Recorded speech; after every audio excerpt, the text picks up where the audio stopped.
सारी उम्र में बस एक बात याद रखना कि मित्रता और प्रार्थना में नियत साफ रखना। हम हमेशा कन्फ्यूजन रहते हैं कि प्रार्थना हमें कर्मवादी बनाता है या भाग्यवादी। प्रार्थना यह कभी नहीं कहता कि आप कर्म को छोड़ करके पूजा करने बैठ जाएं, आरती करने लगे। यह कभी भी आपकी जगह में परीक्षा में बैठ करके एग्जाम नहीं देंगे, आपके सारे दुखों को नष्ट कर देंगे या आपकी सारी इच्छाओं को पूरा कर देंगे।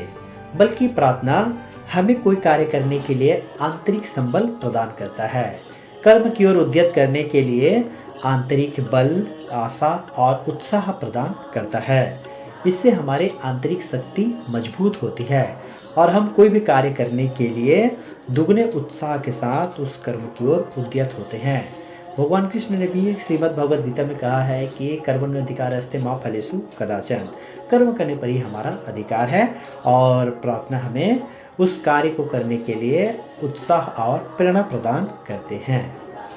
विश्व में जितने भी महान व्यक्ति हुए हैं, प्रार्थना के द्वारा ही उनको आंतरिक बल प्राप्त हुआ है। चाहे वो जीसस हो, बुद्ध हो, महात्मा गांधी हो या नेल्सन मंडेला, प्रार्थना उनके जीवन का अहम हिस्सा रहा है। यह हमारे मन का पोषण है, आत्मा का शोधन है और स्वयं से बात करने का तरीका है, जरिया है। आइए चलते हम ऐसे ही एक प्रार्थना सभा में जवाहर नवोदय विद्यालय के छात्र छात्राओं के बीच और हम भी इस प्रेयर में शामिल हो जाते हैं।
एक छात्र अपने जीवन में अनुशासन का पहला पाठ प्रार्थना सभा में की जाने वाली प्रार्थना से ही प्राप्त करता है।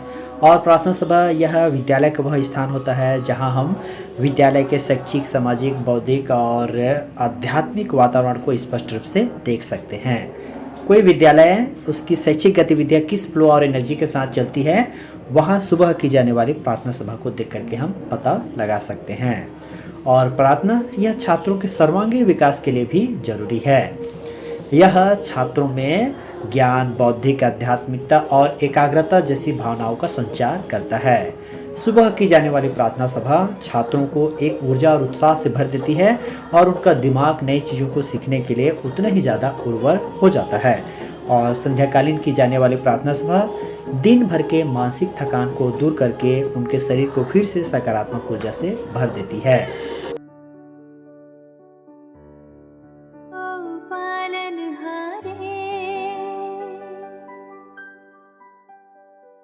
निर्गुण और